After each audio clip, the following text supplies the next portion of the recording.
Welcome, listeners, but take heed. We will say whatever we need to share our knowledge, thoughts, and joy, and even things that do annoy. So join us now, but be aware. We have a tendency to swear. We'll dial it back a little bit. But frankly, we don't give a shit. Welcome to Just Keep Rolling, a Harry Potter book movie compare and contrast podcast. I'm Ellen, and tied up next to me is my co-host Katie. We have a lot of recording to do today, so she's stuck here until we're done. Fine, I'll take the gag off, but only because I need you to be able to talk. Oh, but I liked that part. Fine, well, since I can talk, I guess I'll go right into the rolling rehash. Last week, we discussed Chapter 2, Dobby's Warning, and its corresponding film scenes. We forced mental images of the Dursleys getting biblical out of our heads by focusing on how adorable Dobby is. However, Dobby is also kind of an asshole. Therefore, Dobby is a toddler. Also probably a felon, considering tampering with the mail is a federal offense. And if you ask Mrs. Mason, so is plopping pudding on a tailor-made suit. And if you ask Harry, so is framing someone for plopping pudding on a tailor-made suit. And if you ask CPS, so is barring a child's windows for plopping pudding on a tailor-made suit. But if you ask us, tailor-made suits be damned, the real offense is channeling William Shatner when acting opposite a CGI house elf. During episode 20, All These Witches Crawl, our Potter ponderings were, what do you think about how Harry treats Dobby and his goodness? Also, since we know the Dursleys really care about appearing normal, how do you think they would have explained the bars they put on Harry's window? Quincy says when you are constantly immersed in bad and darkness, any act of kindness will seem like the ultimate act of good. Though his true goodness does shine through in the end. Yeah, and along those same lines, Pauline pointed out that Dobby wasn't used to being treated like anything other than vermin. Steve points out that Harry Potter is a good person. He says, any wizarding family could be considered good compared to the family that Dobby lives with. Yeah. As for the bars on Harry's window, Regan lives in South Africa and says they have bars on all their windows. Almost everyone does, so it really isn't a big deal. It's just for extra security. Though, that is usually on the first floor, unless there's something that makes the second floor easier to access. However, Gav responded and pointed out that bars aren't normal in the UK. Danielle thinks they would have continued on the idea that Harry was mentally disturbed and say the bars are for his own protection.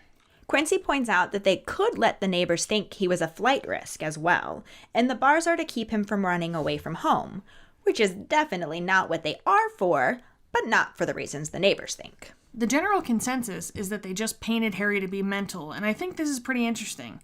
It very well could have been the bars on the window alerting the neighbors to something strange going on with Harry that makes the Dursleys start the rumors about Harry's troubled youth that eventually lead to them telling people he goes to a correctional school. Which we will talk more about later. Yep. Our trivia question last week was, what office does Arthur Weasley work at in the Ministry? Arthur, very ironically, works in the Misuse of Muggle Artifacts office. He gets to write the laws himself. That allows him to tinker with Muggle objects without technically breaking any laws. And congratulations goes to Quincy, who rolled back in with an I'm back, witches, to beat Dave by an entire 4 minutes. Well done, Quincy. It's kind of fun seeing him come back. Yeah. But I bet Dave's a little bit sad that he didn't get to go past a 3-week streak. Right. Quincy couldn't let that happen. Just got to start over again, Dave. Yep, keep it coming. Just keep rolling. rolling. Ah. We did a thing.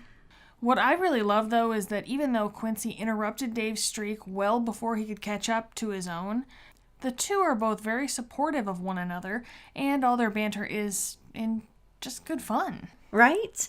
And this really is good fun. It is. With that being said, we're going to keep on rolling right into Chapter 3, The Burrow, and the corresponding film scenes. Chapter 3, The Burrow. Harry opens his window to talk to Ron through the bars, and his mouth drops open as he realizes that Ron is sitting in the back seat of a turquoise car that is parked in midair. Fred and George Weasley are sitting in the front seat. Ron wonders why he hasn't been answering any of his letters and says that his dad came home from work at the ministry and said that Harry had been sent an official letter for doing underage magic. Harry tries to explain that it wasn't him, but feels like it will take too long to explain and asks the Weasleys to let them know at Hogwarts that he's locked up. Ron cuts him off and lets him know that they have come to take Harry with them. They tie a rope around the bars and use the car to pull them off the window. Fred and George climb from the car into Harry's bedroom and use a hairpin to pick the lock, so they can go downstairs and get Harry's stuff out from the cupboard under the stairs. They heave it all back upstairs and load it into the car, followed by Harry, who almost forgets Hedwig.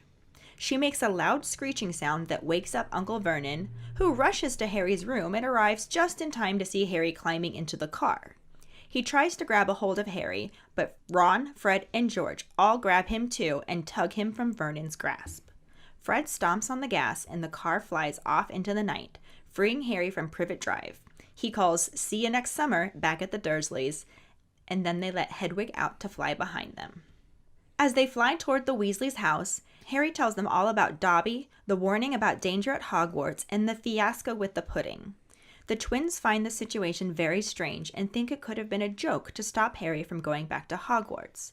Harry immediately thinks that it could be Draco Malfoy, and the twins mention that they heard their dad talking about how Lucius Malfoy was a big supporter of you-know-who pretended he never meant any of it once he disappeared. They also point out that it very well could be Malfoy who sent Dobby to him, since they're an old wizarding family and those are the ones who usually own house elves. They continue the flight and talk about Harry not receiving the letters, that Mr. Weasley works at the misuse of Muggle artifacts, but still enchanted the car and other things, and that he doesn't know that they took it to get Harry. They are hoping to get home before their dad gets back from work and their mother wakes up. As dawn begins to break, they arrive in Ottery St. Catchpool, the village the Weasleys' house is just outside of. They land in front of the Burrow, a tall and lopsided house that looks as though it's being held up with magic. The four of them try to sneak inside, but Mrs. Weasley is already awake and furious that they took the car. She begins shouting, telling them off for making her worry and doing something so risky until she was hoarse. She then turns to Harry and kindly offers him breakfast, and he nervously follows her inside the first wizard house he has ever been in. There are magical books, a magical clock, and even the radio was playing music from the popular singing sorceress, Celestina Warbeck. While they are eating breakfast, a little red-headed girl in a nightgown comes into the kitchen, sees Harry, and runs back out. Ron explains that she is his sister Ginny, who had been talking about Harry Potter all summer. They all finish up breakfast, and Fred mentions wanting to head to bed, but Mrs. Weasley makes them de-gnome the garden instead. She starts to reference a book by Gilderoy Lockhart, but George insists that they know how to do it already, and Fred jokes that she fancies him. Gnomes are small and leathery looking with a bald head like a potato. Ron shows Harry how to swing it around like a lasso and throws it into a field. The four boys continue de-gnoming the garden, and then Mr. Weasley arrives home from covering 9 raids, talking about the crazy things that the wizards have taken to enchanting when Molly interrupts him saying, "Like cars?" She informs him that the twins and Ron flew the car to get Harry, and Mr. Weasley was initially very excited until a look from his wife reminded him to half-heartedly scold them. The two end up in an argument, and Harry and Ron go upstairs to Ron's room to avoid it. They pass Ginny's room on the way, and she peeks out of the door at them before closing it again. They get to Ron's room, which is full of magical games, toys, and books. Ron is nervous what Harry will think, and Harry says it is the best house he has ever been in. In the movie, Ron, Fred, and George are all in the blue car parked in mid-air outside Harry's bedroom. Harry asks them what they are doing there, and Ron explains that they have come to rescue him. Harry gets his stuff all packed, and the Weasley trio attaches a chain to the bars and accelerates to pull them off the window. The clatter wakes the Dursleys, and Harry must rush to load his belongings into the car. As Vernon hurries to unlock all the locks he had installed on Harry's door, Harry passes Hedwig to Ron. Vernon gets the door open and runs across the room, managing to grab Harry's ankle as he tries to jump into the car. Ron grabs a hold of Harry and yells for them to drive. One of the twins forces the car into gear and hits the gas, causing Vernon to let go of Harry as he is pulled out of the window. Vernon falls into the bushes, causing Petunia and Dudley to panic. The car flies off, leaving a dumbfounded Vernon gaping at it from the ground. Ron wishes Harry a happy birthday as they fly off into the night. The horizon changes from town lights at night to the countryside in the morning. The car approaches and roughly lands in front of a lopsided multi-story house. The four boys sneak inside, and Harry is amazed to see many magical things, including a pan washing itself, an enchanted clock, and a self-knitting afghan. His awe is interrupted when Mrs. Weasley comes into the room, demanding to know where they have been. She greets Harry, then goes back to yelling at her sons. Ron tries to explain that they were starving him and there were bars on his window. She threatens Ron with bars on his window, but then kindly offers Harry breakfast. As they are all sitting down to eat, a red-headed girl enters looking for her jumper. She sees Harry and freezes before running from the room. Harry wonders what he did, and Ron explains that it was his sister Ginny, who had annoyingly been talking about Harry all summer. Mr. Weasley arrives home, joins them at the table, and then notices Harry. He asks him who he is, and Harry introduces himself. Mr. Weasley wonders when he arrived, and Mrs. Weasley tells him this morning that his sons flew that enchanted car to Surrey and back last night. Mr. Weasley is initially very excited and wonders how it went, before being smacked by his wife.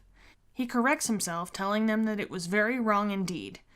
Changing the subject, he turns to Harry and asks him to explain the function of a rubber duck. But Harry isn't quite sure how to answer that. This chapter and corresponding section of the film is yet another example of minor changes and omitted details due to streamlining. Yeah, both start out with Harry waking up and finding Ron and the twins floating in a car outside his window. Though in the movie, Ron wishes Harry a happy birthday, and as we already discussed in the first episode covering Chamber of Secrets, in the book it was the same day as the Masons arrived. Yeah, unless Vernon fitted those bars to Harry's window immediately after the Masons left, and the Weasley trio showed up that very same night, his birthday does not line up with the book. Mm-hmm. We also do know from the book that Harry was locked in his room, only allowed out twice a day to use the bathroom, for 3 days before the Weasley brigade showed up. That's sanitary. The movie definitely made it seem shorter than that. I mean, I don't know that it happened all in one night, but they didn't really give an indication of multiple days passing. It did seem to at least happen on the same night Bag of Assholes puts the bars on Harry's window. Yeah, and in addition to that, the book had a lot more details about Harry's extraction than included in the movie. Ron wants to know why Harry hasn't answered any of his letters and asks him why he did magic outside of school. It doesn't even occur to Harry that they are planning to rescue him, and he tells them to send word to Hogwarts that he's locked up. Seriously, Harry? Like, what the actual fuck do you think Ron and the twins are doing there? Like, just to wave at you through the window? Hey, sorry you're locked up. Bye. Well, see you later.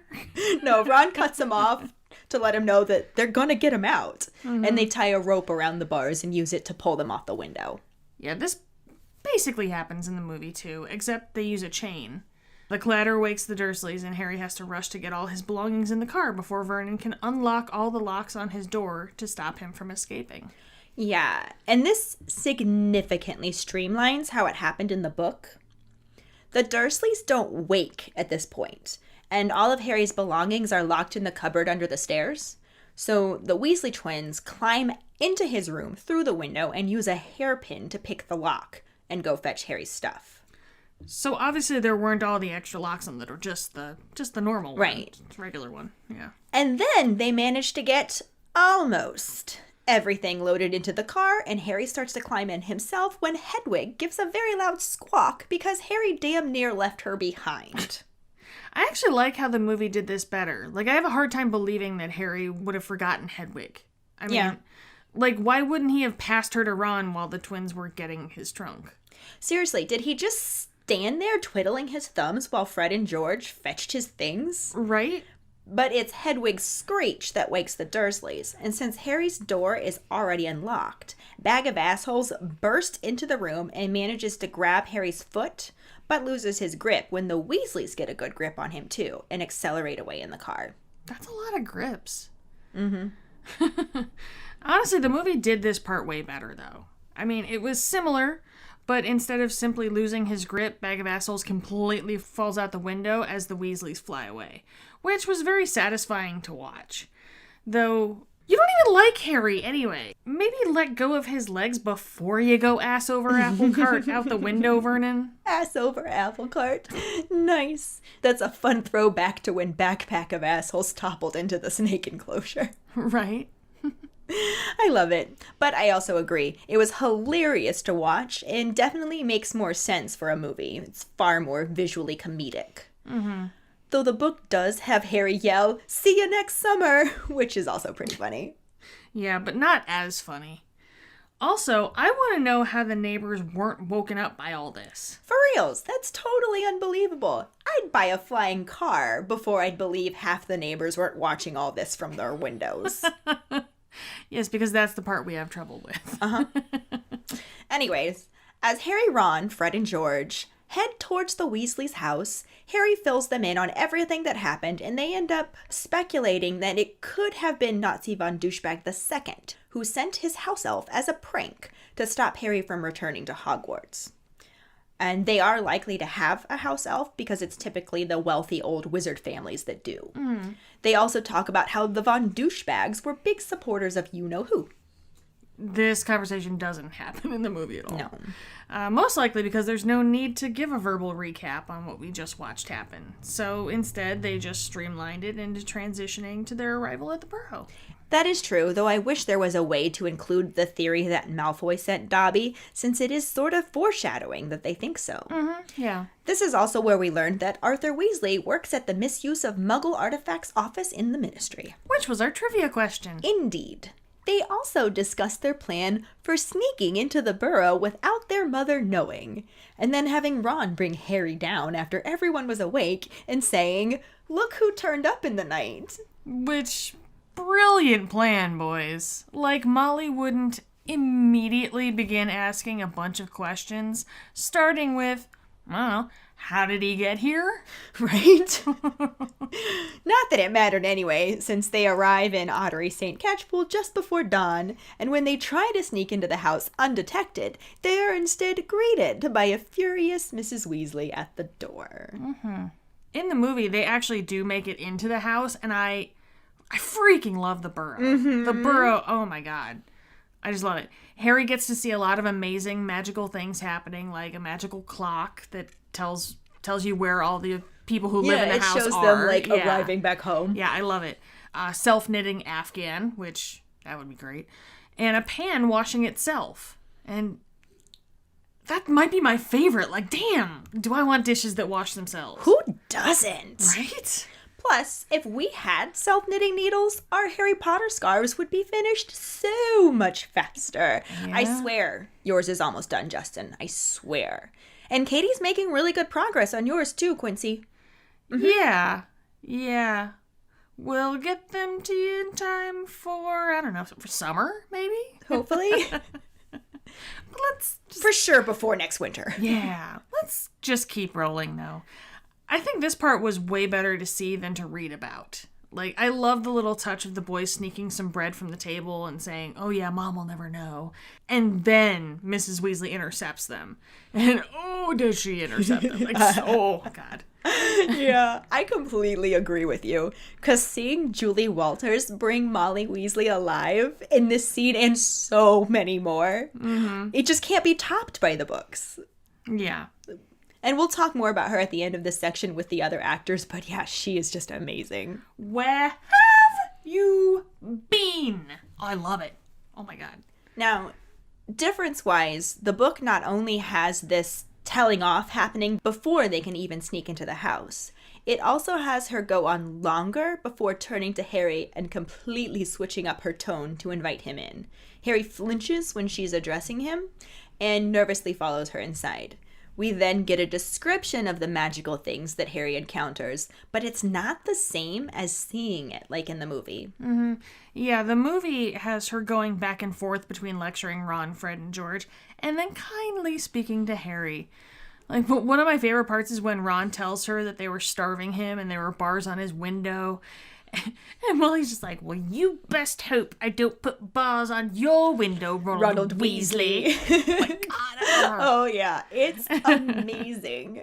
And definitely one of those times that I don't mind a change from the book to the film. Definitely. I mean, and then everyone sits down for breakfast except for Ginny, who shows up looking for her jumper. Mummy, have you seen my jumper? Yes, dear, it was on the cat. Okay, side note, do the Weasleys even have a cat? Wouldn't be a good idea with Wormtail walking around. Right, I don't think the books ever mention it, but let's just go ahead and say they do. What was the jumper doing on the cat? Was the cat wearing the jumper? Using it as a blanket? Building a circus tent to entertain the mice with a garden gnome riding unicycle? Ooh, lure the mice in before eating them. Seriously, though, I would imagine like a blanket. Like the cat was probably just taking a nap. But that would make it the cat's pajamas. Oh, god damn it. So, anyway, that being said, Ginny's deer in headlights look when she sees Harry is fantastic. Yeah, she's so cute. Mm-hmm. And I think it pretty much nailed the essence of the book, even if it was slightly different. There was no line about the jumper and the cat, because I don't think there was a cat. But they do mention in both that Ginny had been talking about Harry nonstop all summer. Mm-hmm.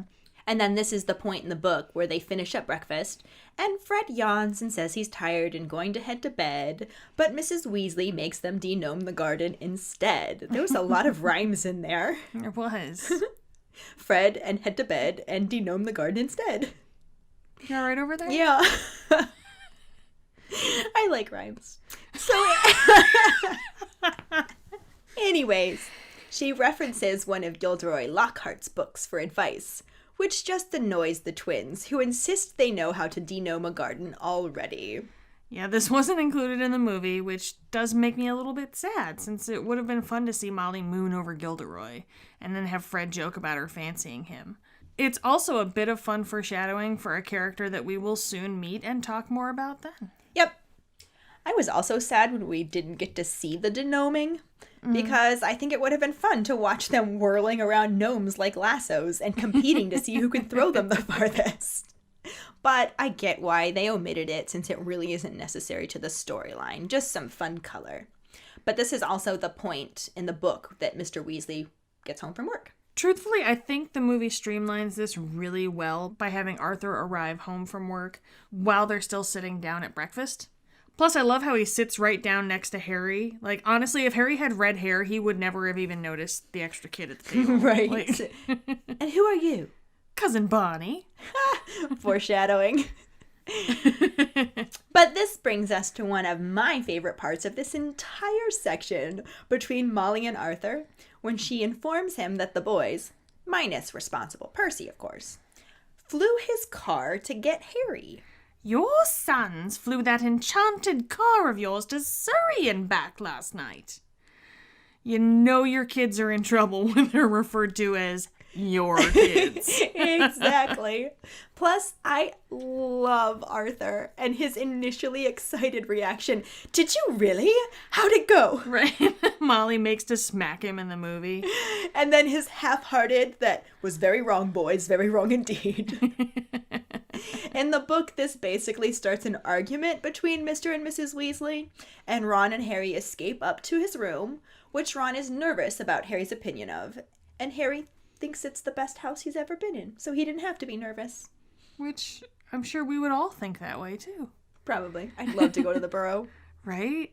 I want to move into the Burrow. I want to build a couch fort in the corner and just, that'll be my room. Just a little couch fort in the Burrow. However, Let's just keep rolling. Sorry, that was a tangent. In the movie, Arthur just hastily changes the subject, asking Harry the function of a rubber duck. What exactly is the function of a rubber duck? Yeah, there's our Potter pondering. Perfect. This brings us to the end of our compare and contrast section, and on to some actors that we got to see for the first time in this film. Woohoo!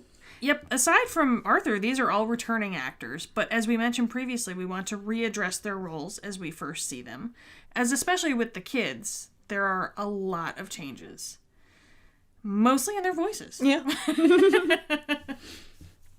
Especially Ron, who is the first one that we see. Rupert Grint as Ron Weasley.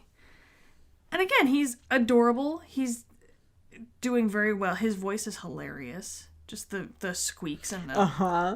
And he just harnesses those so well. We'll end up talking about that more in future episodes. Yeah.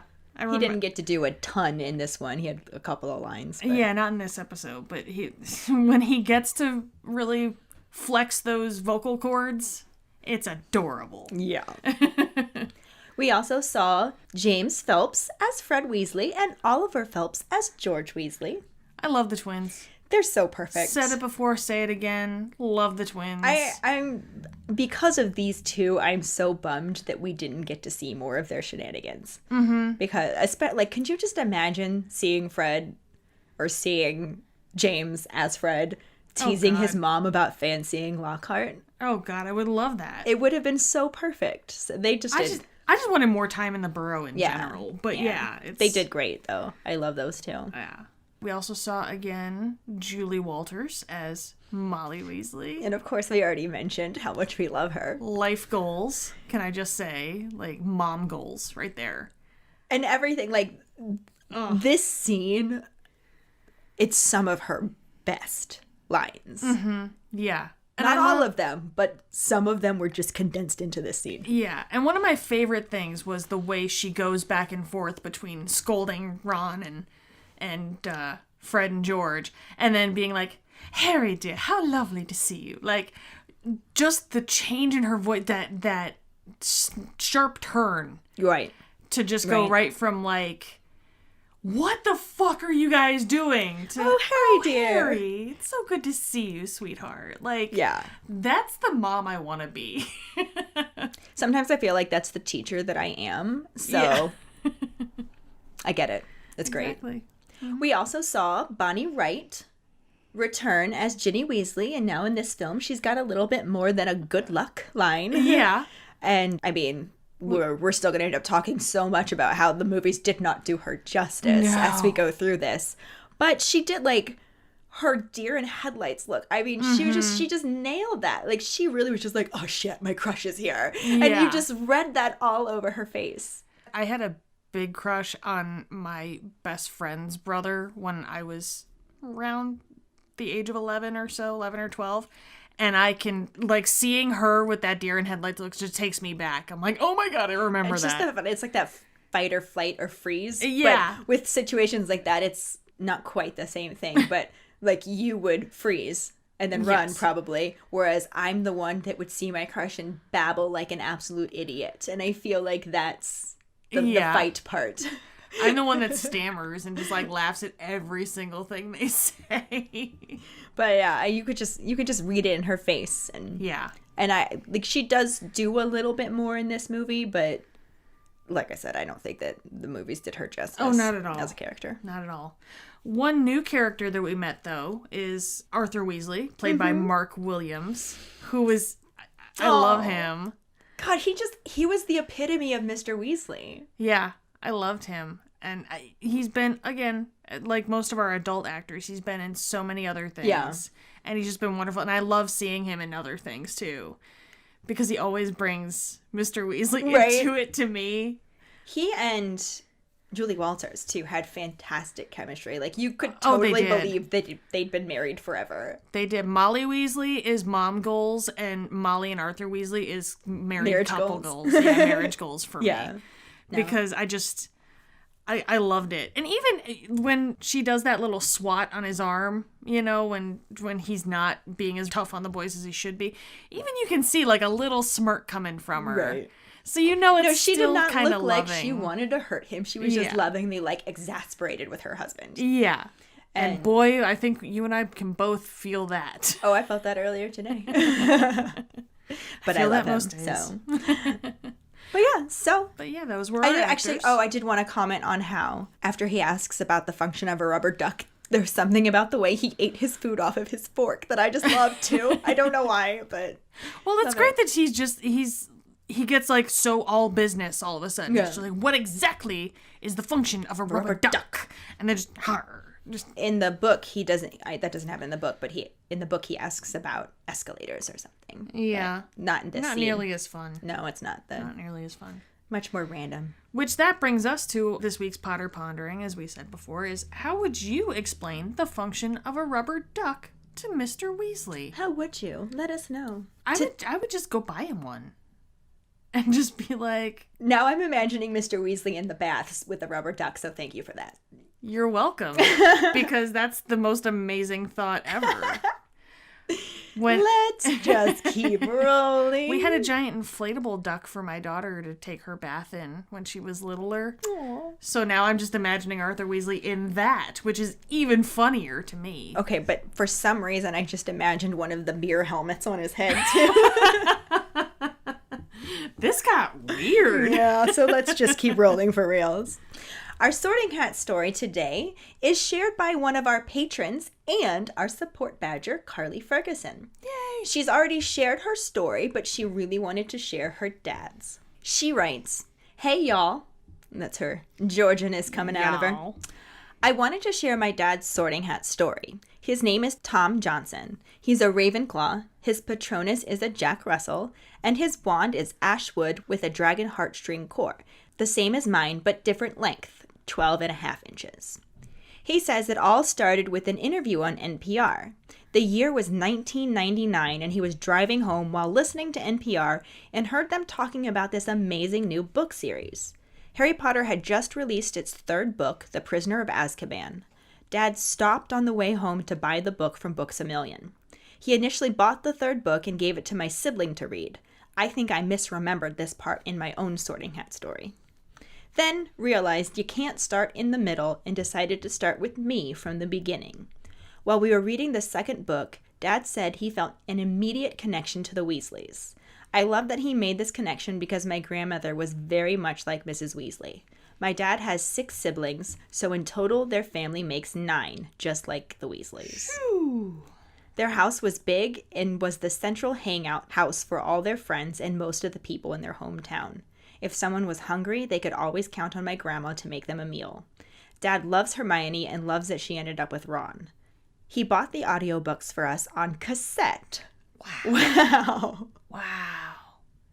It's all caps. She put that in all caps, so on cassette. I think that deserves all caps. So he could make sure he was properly pronouncing Hermione's name. He wasn't. Aww. Anyways, Dad took us to all the midnight premieres and fed mine and my siblings' love of Potter from the very beginning. It's definitely a connection point for all 3 of us. I loved getting to talk to Dad and ask him about his sorting story. I never really thought of his family like the Weasleys, and I love, love, love that connection. Aww. I love, love, love that Sorting Hat story. I love, love, love Carly. And now I love, love, love Carly's dad. I know, right? Oh, I'm so glad she found us. Tom, you're a keeper. I'm just saying. Agreed. Yep. I also love this week's trivia question. Ooh. Oh, yes. Segue. Right. Boom. Just did that.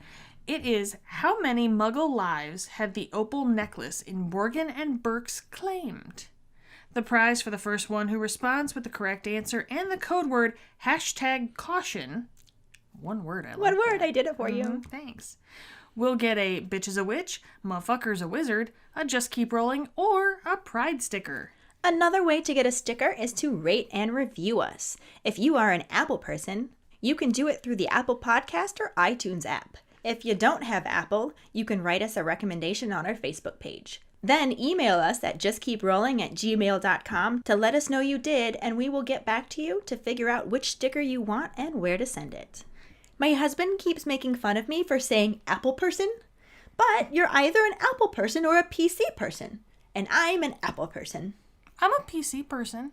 And in this case, PC does not stand for politically correct. What?